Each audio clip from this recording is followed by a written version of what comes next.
दोस्तों स्वागत है आपका हमारे YouTube चैनल ईवीएम एजुकेशन में। दोस्तों आज हम जीव विज्ञान का टॉपिक श्वसन तंत्र यानी कि रेस्पिरेटरी सिस्टम का जितना भी important multiple choice question exam में अक्सर पूछा जाता है वो सभी IMP MCQ इस वीडियो में कवर करेंगे। अगर आप शुरू से अंत तक इस वीडियो को देखोगे तो निश्चित ही श्वसन तंत्र से रिलेटेड सभी मल्टीपल चॉइस क्वेश्चन आप चुटकियों में सॉल्व कर पाएंगे। तो दोस्तों वीडियो स्टार्ट करने से पहले आपसे रिक्वेस्ट है कि आप एक छोटा सा कष्ट कीजिए, हमारे YouTube चैनल को सब्सक्राइब जरूर कीजिए और बेल आइकन को ऑन कर दीजिए ताकि आपको हमारे वीडियो अपलोड करने की इन्फॉर्मेशन इंस्टेंट ही मिल पाए। तो चलो स्टार्ट करते हैं आज का फर्स्ट क्वेश्चन से।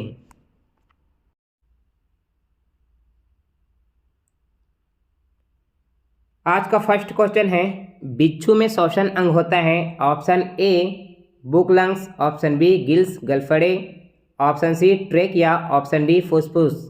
हमारा सही आंसर है option number A book lungs. बिच्छुओं में बुक लंग्स पाया जाते हैं। बिच्छुओं के अलावा जो मकड़ियाँ होती हैं उनके प्रजाति में भी बुक्स लंग पाया जाता है। गिल्स यानी कि गलफड़े क्या होता है, गलफड़े की सहायता से मछलियाँ श्वसन लेते हैं। ट्रेकिया का क्या होता है, मुंह से फेफड़ों तक हवा पहुंचाने के रास्ते का एक महत्वपूर्ण भाग होते हैं। देखते हैं हम नेक्स्ट क्वेश्चन। जो अनॉक्सी श्वसन दर्शाते हैं, ऑप्शन ए ईस्ट में, ऑप्शन बी एस्केरिस में, ऑप्शन सी पेशियों में, ऑप्शन डी उपयुक्त सभी में। तो हमारा सही आंसर होगा ऑप्शन नंबर डी उपयुक्त सभी में। ईस्ट में, एस्केरिस में और पेशियों में अनॉक्सी श्वसन होता है। अनॉक्सी श्वसन क्या होता है, इसमें ऑक्सीजन की जरूरत नहीं पड़ता है। अब देखते हैं नेक्स्ट क्वेश्चन। फुसफुसी आवरण को कहते हैं। Option A ectoderma, option B pleural झिल्ली, option C peritoneum, option D इनमें से कोई नहीं। हमारा सही आंसर है ऑप्शन नंबर बी प्लूरल झिल्ली। फुसफुसी आवरण को प्लूरल झिल्ली कहते हैं। एक्टोडर्म क्या होता है, शरीर की बाहरी त्वचा होता है, उसको हम एक्टोडर्म कहते हैं। पेरिटोनियम क्या होता है,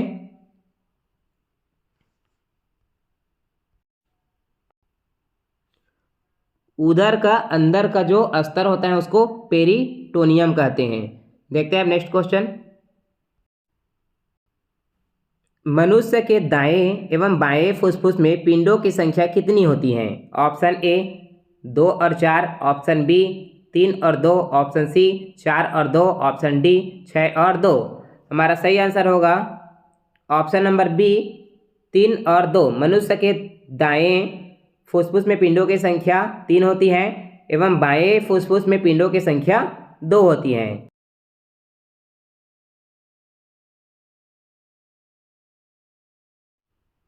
देखते हैं अब नेक्स्ट क्वेश्चन। निम्नलिखित में से किसमें स्वर रज्जु पाए जाते हैं। ऑप्शन ए स्वर यंत्र यानी कि लोरिक्स में, ऑप्शन बी ग्रसनी में, ऑप्शन सी घंटी द्वार में, ऑप्शन डी मुखगुहा में। हमारा सही आंसर है ऑप्शन नंबर ए स्वर यंत्र यानी कि लोरिक्स में। लोरिक्स में स्वर रज्जु पाए जाते हैं। नेक्स्ट क्वेश्चन देखते हैं। यहाँ तक कि जब श्वसन नली ट्रेकिया में वायु नहीं होती तो वे नहीं चिपकते, यह किसकी उपस्थिति के कारण है। ऑप्शन ए अस्थि छल्ले 15 से 20, ऑप्शन बी स्फीति दाब के कारण, ऑप्शन सी कैटिन युक्त छल्ले के कारण, ऑप्शन डी उपास्थि छल्ले जो कि 15 से 20 होती हैं उसके वजह से। हमारा सही आंसर है ऑप्शन नंबर डी उपास्थि छल्ले की वजह से। उपास्थि छल्ले की वजह से श्वसन नली यानी कि ट्रेकिया में वायु नहीं होने पर भी वे आपस में नहीं चिपकते हैं। अब नेक्स्ट क्वेश्चन देखते हैं। मानव फुसफुसों में कुपिकाओं की संख्या दर क्या होती है। ऑप्शन ए 600 से 800 मिलियन, ऑप्शन बी 200 से 300 मिलियन, ऑप्शन सी 1 से 2 मिलियन, ऑप्शन डी 1000 मिलियन। हमारा सही आंसर है ऑप्शन नंबर बी 200 से 300 मिलियन। मानव फुफ्फुसों में कुपिकाओं की संख्या दर लगभग 200 से 300 मिलियन होती है। अब देखते हैं नेक्स्ट क्वेश्चन। एडम्स एप्पल किसका भाग है? Option A epiglottis, option B glottis, option C gullet, option D रिक्स यानी कि कंठ। हमारा सही आंसर होगा ऑप्शन नंबर डी रिक्स यानी कि कंठ। एडम्स एप्पल जो है रिक्स का भाग होता है यानी कि कंठ का भाग होते हैं। नेक्स्ट क्वेश्चन देखते हैं अब। कीप्स चक्र को निम्न में से किस नाम से भी जाना जाता है? ऑप्शन ए सेट्रिक अम्ल चक्र, ऑप्शन बी एस्टिक अम्ल चक्र, ऑप्शन सी ईएमपी चक्र, ऑप्शन डी ईटीएस चक्र। हमारा सही आंसर होगा ऑप्शन नंबर ए सेट्रिक अम्ल चक्र। कीप्स चक्र को हम सेट्रिक अम्ल चक्र के नाम से भी जानते हैं। साथ ही इसे ट्राई कार्बोक्सिलिक चक्र भी कहते हैं। शॉर्ट में इसको टीसीबी चक्र कहते हैं। टीसीबी मतलब ट्राई कार्बोक्सिलिक चक्र। अब देखते हैं नेक्स्ट क्वेश्चन। श्वसन की प्रक्रिया एक किस प्रकार की क्रिया होती है? ऑप्शन ए ऑक्सीकरण, ऑप्शन बी अपचयी, ऑप्शन सी ऊष्माक्षेपी, ऑप्शन डी उपयुक्त सभी। हमारा सही आंसर होगा ऑप्शन नंबर डी उपयुक्त सभी। श्वसन की प्रक्रिया में ऑक्सीकरण, अपचयी, ऊष्माक्षेपी तीनों प्रक्रिया जो है वो भाग लेती हैं। नेक्स्ट क्वेश्चन देखते हैं। अवायवीय श्वसन के दौरान पायरुविक अम्ल में पेशियों में बनता है। ऑप्शन ए लैक्टिल अम्ल, option B ethyl alcohol, option C urea, option D इनमें से कोई नहीं। हमारा सही आंसर है ऑप्शन नंबर ए लैक्टिल अम्ल। अवायवीय लैक्टिक अम्ल जो है वो पेशियों में बनता है। अब नेक्स्ट क्वेश्चन देखते हैं। अंतःश्वसनीय के दौरान डायफ्राम क्या होता है?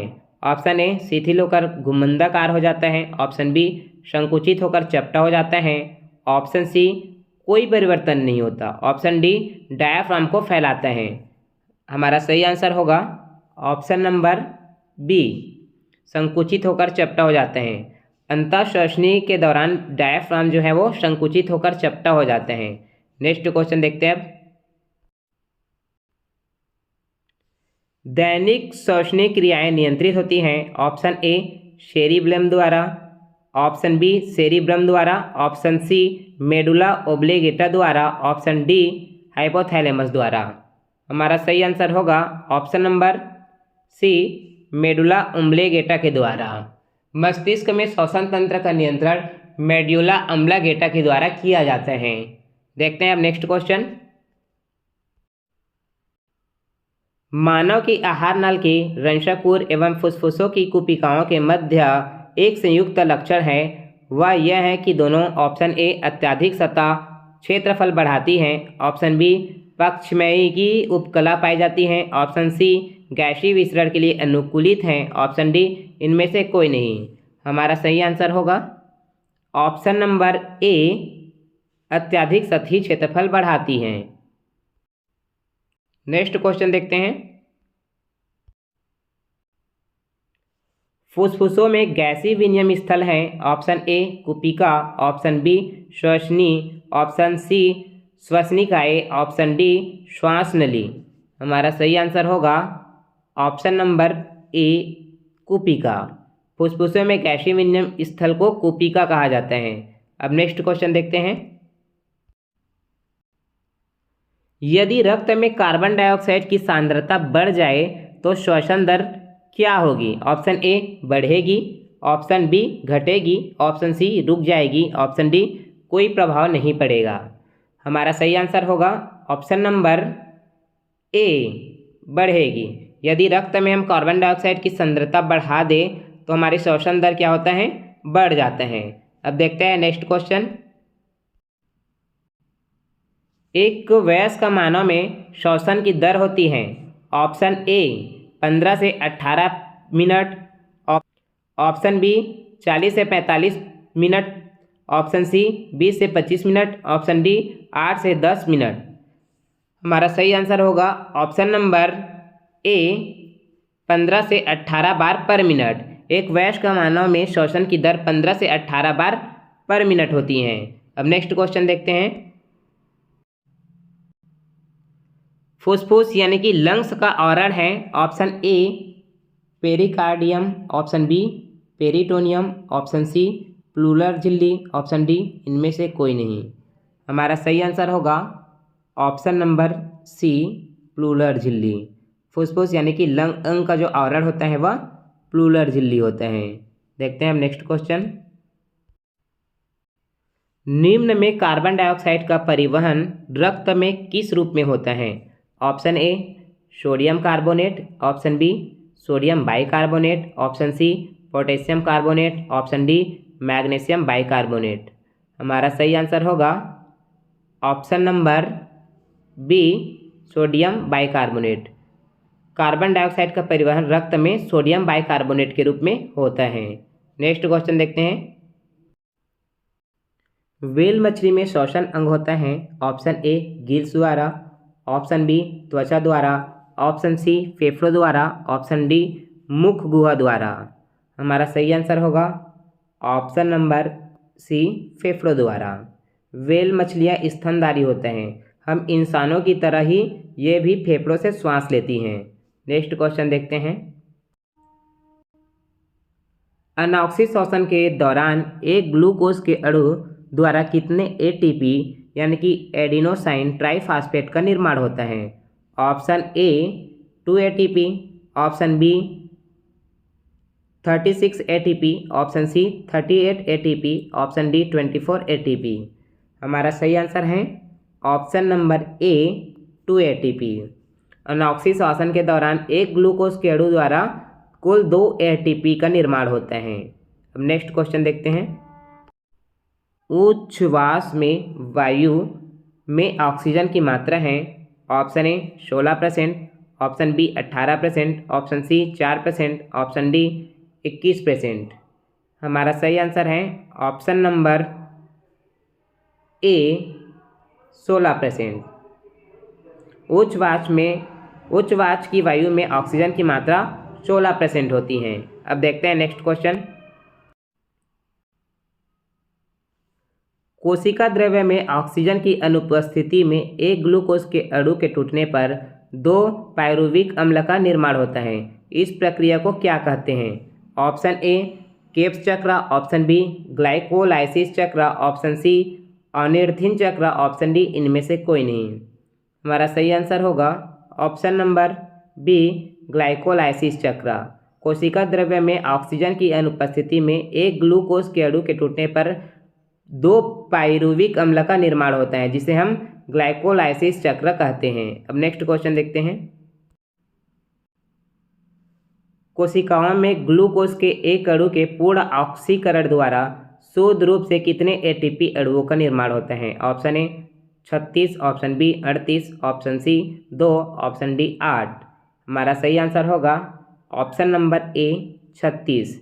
कोशिकाओं में ग्लूकोज के एक अणु के पूर्ण ऑक्सीकरण के द्वारा टोटल 36 एटीपी अणुओं का निर्माण होता है।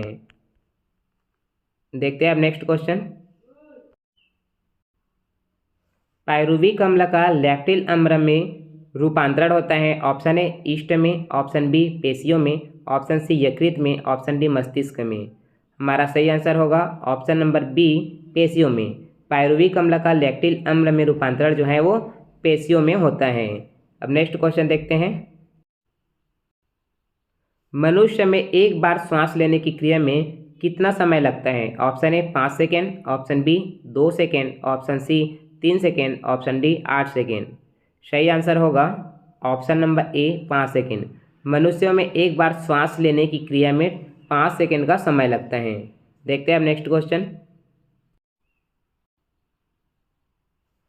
श्वसन व आहार नाल का क्रॉस पथ है। ऑप्शन ए ग्रसनी, ऑप्शन बी ग्रसिका, ऑप्शन सी ग्रहणी, ऑप्शन डी नसिका वेशम। हमारा सही आंसर होगा ऑप्शन नंबर ए ग्रसनी। श्वसन व आहार नाल का क्रॉस पाथ ग्रसनी को कहते हैं। नेक्स्ट क्वेश्चन देखते हैं। किस समय पर श्वसन दर सबसे कम होती है? ऑप्शन ए सोते समय, ऑप्शन बी खेलते समय, ऑप्शन सी कठोर परिश्रम के समय, ऑप्शन डी खाना खाते समय। हमारा सही आंसर होगा ऑप्शन नंबर ए सोते समय। सोते समय हमारा श्वसन का दर जो है वो सबसे कम होता है और कठोर परिश्रम करते हैं उस समय श्वसन की दर सबसे अधिक होती है। अब देखते हैं नेक्स्ट क्वेश्चन। वायु को ट्रेकियो यानी कि श्वास नली में जाने का मार्ग कौन प्रदान करता है? Option A gut, option B glottis, option C epiglottis, option D ध्वनि। हमारा सही आंसर है ऑप्शन नंबर बी ग्लोट्स। वायु को ट्रेकियो यानी कि श्वास नली में जाने का मार्ग ग्लोट्स के द्वारा प्रदान होता है। अब नेक्स्ट क्वेश्चन देखते हैं। ईस्ट में यानी कि कवक में अवायवीय श्वसन के दौरान अंतिम उत्पाद के रूप में क्या बनते हैं? ऑप्शन ए लैक्टिल अम्ल, option B ethyl alcohol, option C मौलिक अम्ल, ऑप्शन डी कार्बन डाइऑक्साइड व पानी। हमारा सही आंसर होगा option number B ethyl alcohol. Yeast में अवायवीय श्वसन के द्वारा जो अंतिम उत्पाद बनता है वो एथिल अल्कोहल होता है। अब नेक्स्ट क्वेश्चन देखते हैं। सिगरेट या धूम्रपान की वजह से फेफड़ों में होने वाला रोग है? Option A asthma, option B hypoxia, option C hyperpnoea, option D emphysema. हमारा सही आंसर होगा option number D emphysema. Cigarette या धूम्रपान की वजह से फेफड़ों में होने वाला रोग एम्फाइस्मा है। अब नेक्स्ट क्वेश्चन देखते हैं।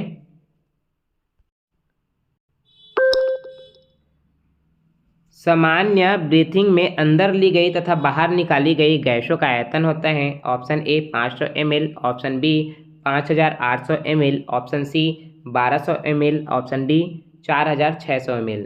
हमारा सही आंसर है ऑप्शन नंबर ए 500 ml।